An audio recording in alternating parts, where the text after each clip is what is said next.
Once upon a time in suburban San Diego, long before the bright lights of Washington, D.C. beckoned, a young girl named Usha Chillicurry was growing up in a household filled with books, ambition, and quiet perseverance. Her parents, immigrants from India, had built a life centered on education and values. Her father, Krish Chillicurry, was a mechanical engineering professor, and her mother, Lakshmi, a molecular biologist turned university provost. They didn't have political connections, and they certainly weren't dreaming of the White House. But they raised a daughter who would one day stand beside the Vice President of the United States. From an early age, Usha was different. Not loud, not flashy, but disciplined. She attended Mt. Carmel High School, where she excelled academically and earned a reputation as a dedicated student with leadership potential. Her journey took her to Yale University, where she graduated summa cum laude in history and was inducted into Phi Beta Kappa. But she didn't stop there. Usha became a Gates-Cambridge scholar, earning a master's degree in early modern history from Cambridge, then returned to Yale Law School to earn her Juris Doctor. That's where fate intervened. In her final year at Yale Law, Usha crossed paths with a fellow student, J.D. Vance. The same J.D. who would later write the best-selling memoir Hillbilly Elegy and who, in 2024, would become Donald Trump's running mate. They met through their professor, Amy Chua, and their relationship blossomed not in some political strategy room, but over shared values, legal debates, and long hours of study. They married in 2014 and eventually had 3 children, Ewan, Vivek, and Mirabel. But Usha was not just the wife of a senator or the mother of 3. She was a legal powerhouse in her own right. She clerked for some of the biggest names in law, Brett Kavanaugh, before he became a Supreme Court justice, and later, the Chief Justice himself, John Roberts. Her career as an attorney included litigation in entertainment, education, and technology. Then 2024 happened. J.D. Vance was chosen by Donald Trump as his vice presidential nominee. And in November, they won. On January 20, 2025, as J.D. Vance was sworn in as Vice President of the United States, Usha Chillicurry Vance became the Second Lady of the United States, the first Asian American and Hindu woman to ever hold that title. But she didn't walk into that historic moment with glitter or political ambition.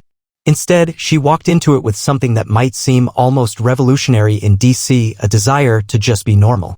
"I don't want to perform normalcy," she told the Free Press. "I want to be normal." What did she mean by that? In an era of image-obsessed public figures and high-maintenance social personas, Usha Vance's message was simple. Her highest priority wasn't media attention. It was not launching an initiative or rebranding herself. It was her kids, her marriage, her real life. She continued, "There's so much value in just being grounded. I don't want to lose that even here."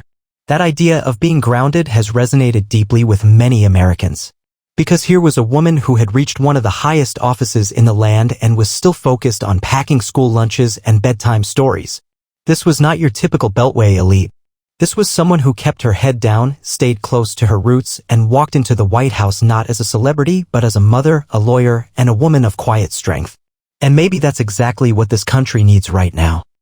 In Washington, D.C., power usually arrives with a loud entrance, press briefings, public initiatives, red carpet events. But Usha Vance didn't step into the national spotlight that way.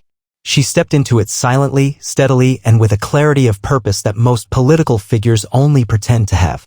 Behind Vice President J.D. Vance, the former Marine-turned-author-turned-politician, is a woman whose intellectual weight is undeniable and whose personal values are unshakable. But Usha Vance has no interest in being the star of the show. She's his secret weapon, a close friend of the Vance family told Vanity Fair. She challenges him. She questions him. And he listens. Let's take a step back. Before becoming the Second Lady of the United States, Usha had carved out a formidable legal career. After graduating from Yale Law School, she clerked for 2 of the most powerful conservative legal minds in America, Supreme Court Chief Justice John Roberts and then Judge Brett Kavanaugh. That's a resume that legal scholars dream about.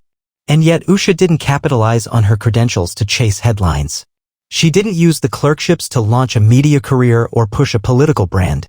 Instead, she joined a law firm, Munger, Tolles & Olson, and quietly worked as a litigation attorney, primarily focusing on complex civil litigation in education, tech, and nonprofit sectors. What stood out wasn't just her brain, it was her humility. She wasn't the loudest voice in the room, but she was often the one people waited to hear. Her worldview, while conservative in many aspects, is shaped by more than just law. It's shaped by faith, specifically her Hindu upbringing. As the daughter of Indian immigrants, she was raised with traditions, prayers, and rituals that rooted her deeply in her heritage. And even now, in the role of second lady, those traditions continue quietly at home.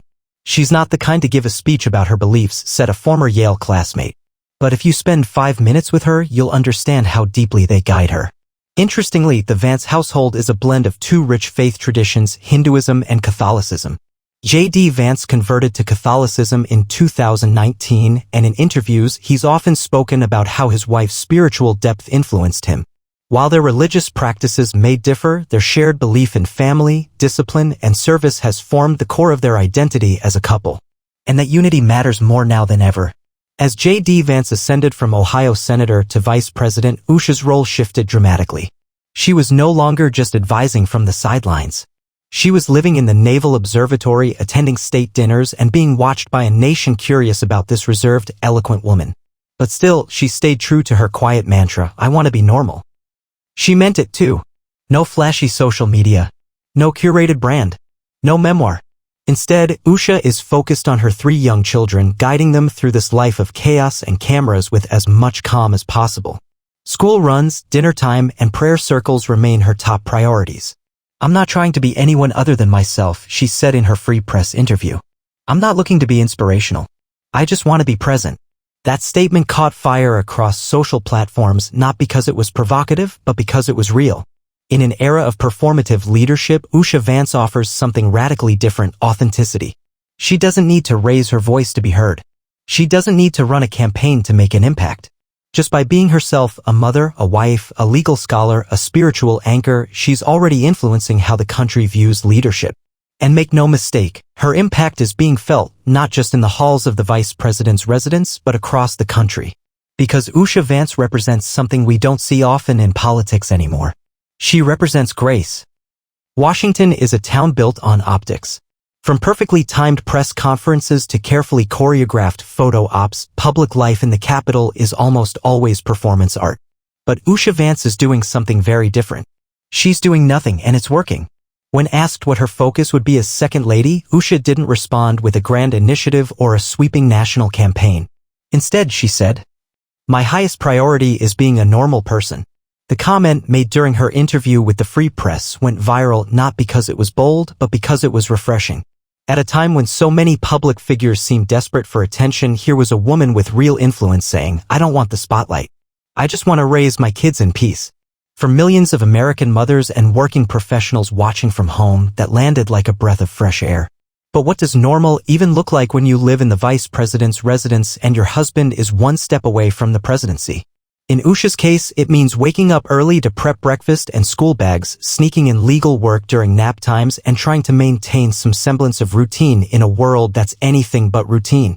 She insists on staying involved in her children's education, meeting with teachers, helping with homework, even showing up for school plays and recitals, often trying to go unnoticed. "I want them to remember me being there," she reportedly told a friend, "not remember watching me on TV." But make no mistake, Usha Vance isn't invisible. She just operates on her own terms. In a political world often defined by partisanship, Usha is becoming a rare bridge. Conservatives admire her traditional values, her support for family, her respect for faith, her disciplined approach to public life. Progressives, surprisingly, have expressed a degree of admiration too. They see in her a woman of color, a child of immigrants, an Ivy League graduate, and a religious minority navigating power without compromising who she is. Her ability to defy categorization has given rise to what some are calling the Usha effect, a quiet fascination across both sides of the aisle. "Usha Vance might be the most intriguing woman in Washington right now," wrote one political columnist in The Atlantic. "She's not campaigning. She's not lobbying. She's not tweeting. And yet, she's deeply respected." Politics is a pressure cooker. And for someone like Usha Vance, who didn't seek the spotlight but married into it, the pressure is very real. The political rise of J.D. Vance was meteoric. From best-selling author of Hillbilly Elegy to United States Senator to now Vice President under President Donald J. Trump, his journey has been both celebrated and scrutinized. And standing beside him the entire way has been Usha. But Usha Vance is no mere political spouse. She's a strategist, a confidant, and at times the person who speaks the most truth to power in J.D.'s world. According to a New York Times profile of the couple during the 2024 campaign season, Usha was not initially comfortable with the idea of a political career. She worried about the impact on their family, the constant media attention, the attacks, the instability. But what ultimately convinced her to support JD's decision to run for higher office was his clarity of mission, and his promise that family would remain the center of everything. Even so, the campaign trail was brutal. The Vances endured criticism from both left and right. JD was often portrayed as an opportunist for shifting political views. Meanwhile, Usha, an accomplished legal mind, was unfairly typecast by some commentators as the silent wife or the mystery woman of MAGA. She never clapped back. She didn't release statements or jump into Twitter wars. Instead, she did something far more effective. She stayed calm, and she stayed present. Sources close to the campaign said that Usha was one of the most influential people in the war room, even if she wasn't on stage. When debates got heated or narratives spun out of control, Usha brought focus. She reminded JD of what really mattered. Don't let the noise take over the message. Even former critics began to see her differently. One Democratic strategist who worked on a rival campaign anonymously told Politico, "You underestimate Usha Vance at your own peril. She's got steel in her spine." The way she carried herself under fire made a lot of people stop and rethink their assumptions. Interestingly, much of the backlash against Usha never centered on anything she did, but rather on how people couldn't quite place her.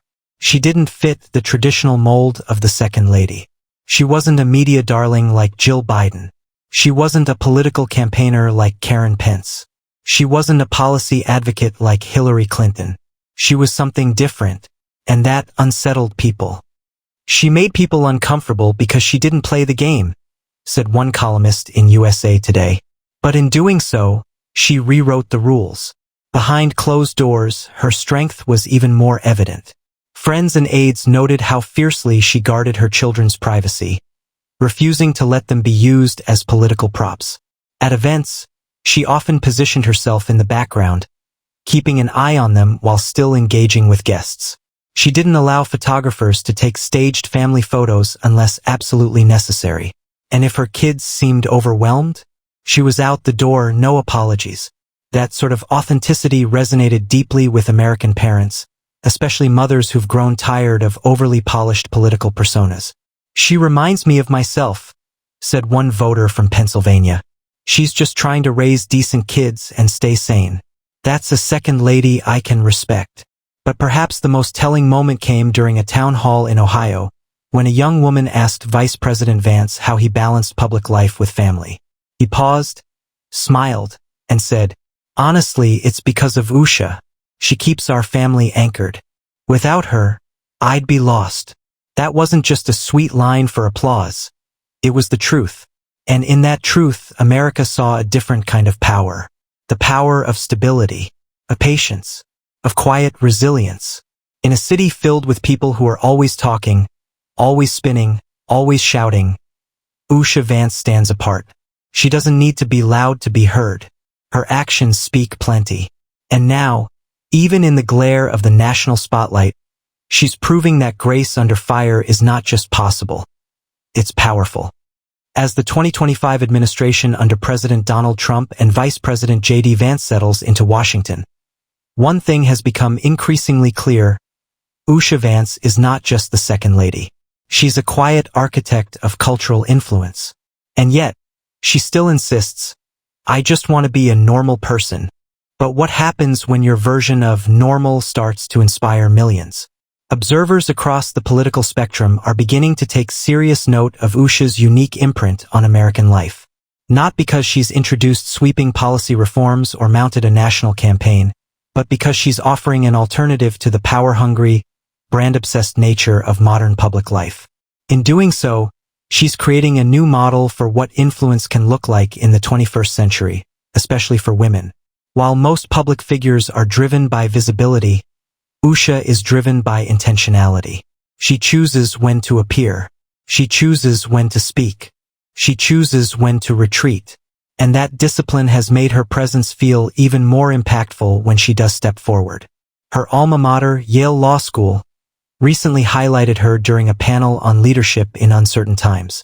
Faculty members praised not just her academic record, but her ability to maintain clarity of self in the most chaotic environments.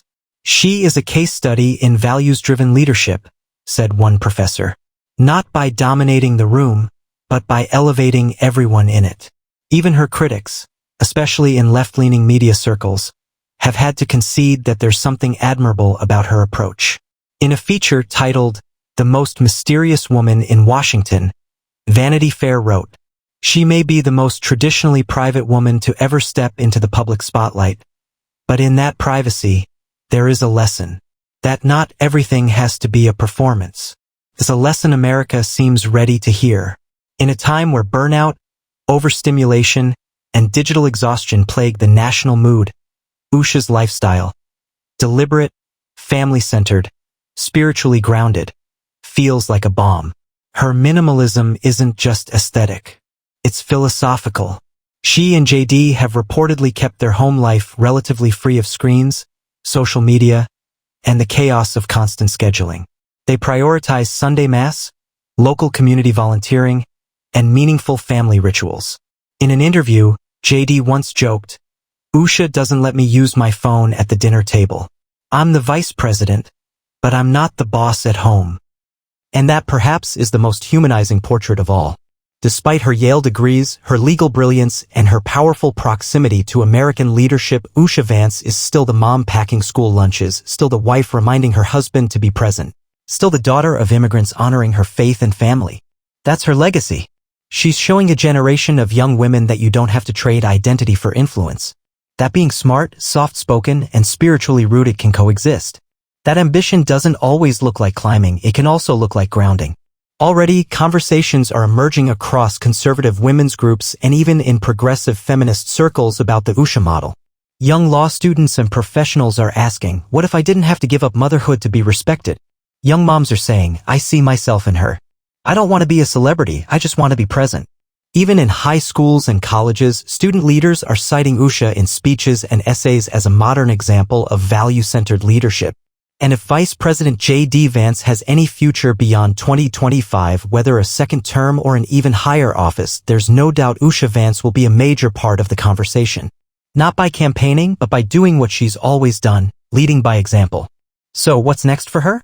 Don't expect a memoir anytime soon, or a national book tour, or a podcast, or a fashion line. Instead, expect something rarer. Expect her to continue choosing family over fame, community over clout, silence over self-promotion. And in doing so, she's leaving behind a blueprint, a quiet legacy, proving that sometimes the most powerful person in the room is the one who doesn't need to be seen to be felt. Usha Vance never asked to be America's second lady. But now that she is, she's changing the role forever.